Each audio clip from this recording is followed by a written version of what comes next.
Big boss show ആരംഭിക്കുന്നതിന് മുന്നോടിയായി അവർ എത്തിയിട്ടുണ്ട്. ഇക്കാര്യത്തിൽ അറിയിപ്പുമായി എൻ്റെമോൾ ഷൈൻ ഇന്ത്യ.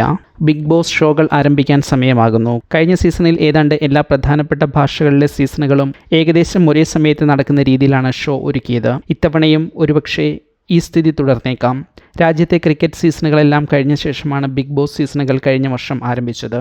ബിഗ് ബോസ് മലയാളത്തിൽ മെയ് അവസാനം സീസൺ അനൗൺസ് ചെയ്തുകൊണ്ടുള്ള ഔദ്യോഗിക അറിയിപ്പുകളെത്തി. പലപ്പോഴും സീസൺ ആരംഭിക്കുമ്പോൾ ഉണ്ടാകാറുള്ള ഒരു പ്രശ്നമാണ് വ്യാജ ഓഡീഷൻ ഏജൻസികൾ. ബിഗ് ബോസ് സീസണിൽ അവസരം സംഘടിപ്പിക്കാം എന്ന വാഗ്ദാനത്തോടെ എത്തുന്ന വ്യക്തികളും സ്ഥാപനങ്ങളും പലപ്പോഴും ജീവൻ വയ്ക്കുന്നത് ഈ സമയത്താണ്. മുൻ സീസണുകളിൽ ഷോയുടെ ക്രിയേറ്റേഴ്സായ എൻ്റെമോൾ ഷൈൻ ഇന്ത്യ ഗ്രൂപ്പ് ഇത്തരക്കാർക്കെതിരെ പൊതുവായ മുന്നറിയിപ്പ് നൽകിയിരുന്നു. ഇക്കാര്യത്തിൽ ഇക്കൊല്ലവും കുറവൊന്നുമില്ല എന്നതാണ് പുതിയ സംഭവങ്ങൾ സൂചിപ്പിക്കുന്നത്.